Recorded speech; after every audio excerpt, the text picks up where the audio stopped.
Alright, hey guys, welcome back to the second video in this series. I'm OBZ1 and I'm back with more questions. So in the first video, we talked about truth and we showed how truth exists to the best of my knowledge. So now that I know truth exists and I have this question, burning desire, what is truth and where do I find it in the world? Naturally comes the next question. How do we know what is true? So I'm going to write that down.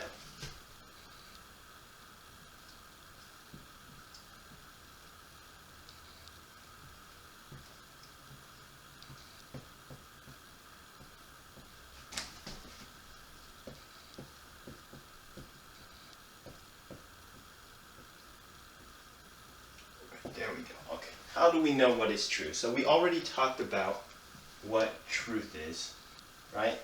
And now we're trying to identify what it is, right? So from all my thinking and all my brain racking, I can only, well, there's probably more, but all I've seen is one attribute that helps identify truth, and it has been time and time again the only attribute that I've seen. So how do we know the attributes of truth? How do we find it in the world? How do we discover it? Well, let's take a look back. If you watched the first video, you'll know that I said no matter if nothing exists, right? If nothing exists in the world, right? Empty, nothing. I mean, nothing is actually not even space, but let's just say nothing exists.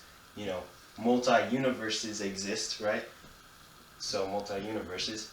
Or there's only one universe and it's just like this or whatever, right? No matter what it is, let's say it's this, or this, that would now become the truth, right?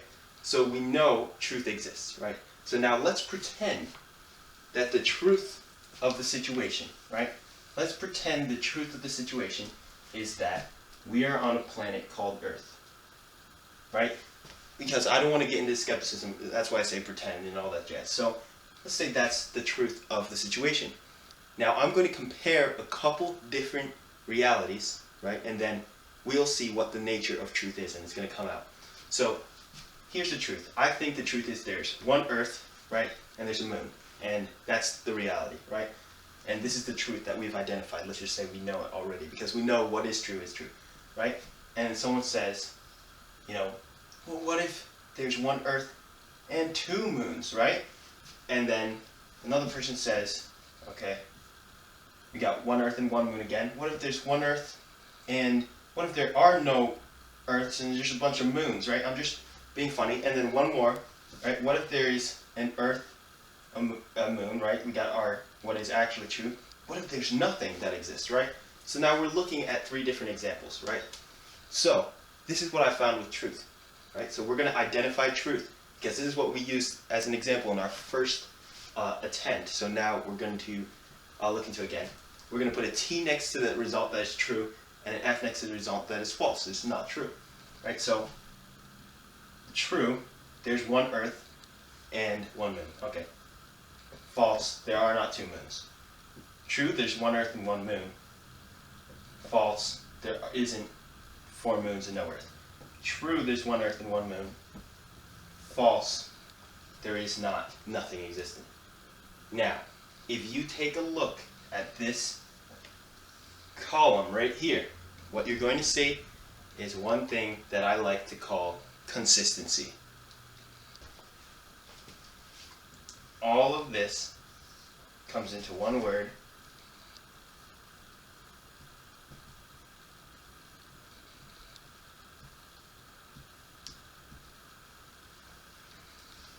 Consistency.